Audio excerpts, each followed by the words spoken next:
Hi, my name is Gary Washam, and today I'm going over the audiovisual project for Psych 101 at Texas A&M University. Today we're going over hearing loss, language difficulties, and consciousness levels. Alright, for hearing loss, the first thing we have is conduction deafness, and this happens when the bones that are connected to the eardrum, they're unable to send sound waves to the cochlea correctly. And surgery can help conduction deafness by removing whatever's causing the obstruction, so that's good.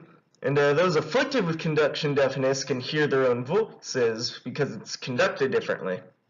But yeah, basically it just goes around the eardrum. It's different, so yep.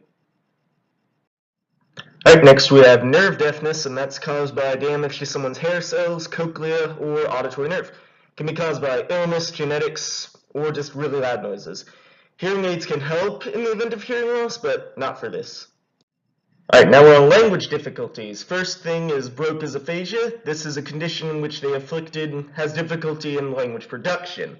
It's caused by damage to the frontal cortex, more specifically Broca's area, and an afflicted person would of course have difficulty speaking, and will likely speak really poorly and really slowly. Alright, next we have Wernicke's aphasia.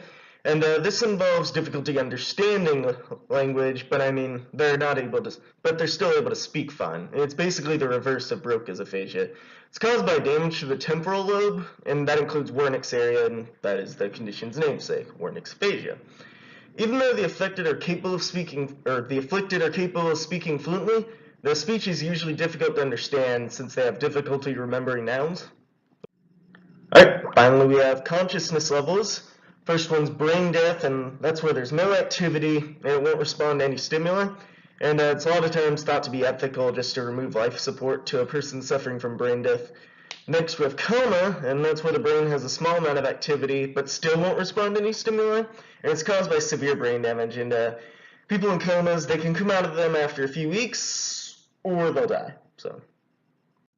Alright, next we have the vegetative state, and that's where there's a small degree of response to stimuli, and this occurs for people beginning to come out of comas, and this state can last for like months or even years. So then there's the minimally conscious state, and that's the state that comes right after the vegetative state, and people have small amounts of purposeful action in speech. So, and it can also last for months or even years. So, alright, that about covers everything. We went over hearing loss, language difficulties, and the different levels of consciousness. Thank you.